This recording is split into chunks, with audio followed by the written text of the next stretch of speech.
Failing Forward. Failing Forward is inspired by the book Resilience by Eric Greitens, which is a really great book. So much insight about what success really requires. However, we will leave that for the summary. For now, we will discuss this beautiful concept, failure. Failure isn't bad. There is a good chance that you hear this more often, but you always need to know this subconsciously, because the fear of failure holds you back most of the time.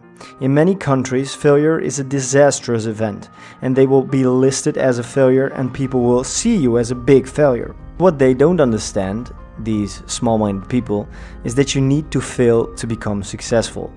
Let's explain this a little bit more. Nobody in the whole world becomes an overnight success without making tons of mistakes and failures throughout his or her journey. Did you know that the creators of Snapchat failed with 34 different products and apps before making Snapchat and became massively successful? So you will fail, and that's okay, but if you stop there, you are indeed a failure, a total loser in my opinion. But if you persevere and go on, however, eventually you will master the skill and become successful.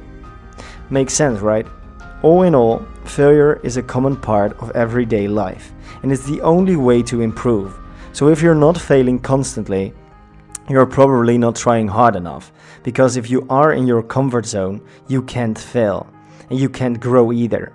Those who excel fail more often than those who don't, because they've learned to accept failure as a part of the improvement process.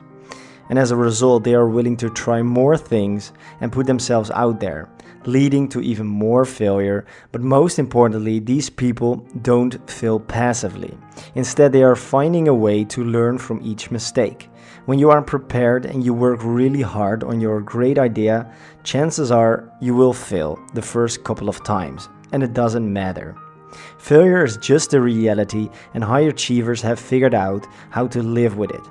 They grow through it. And if you keep failing, you will learn from your mistakes, and you can try again with more wisdom.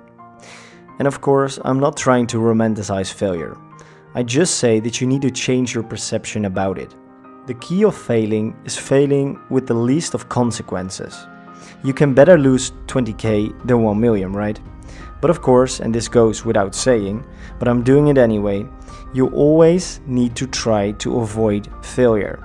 It is better to learn without losing anything. So don't give up when you fail. Learn from it and keep going forward. Thanks for your attention, and as always, get your ass into action.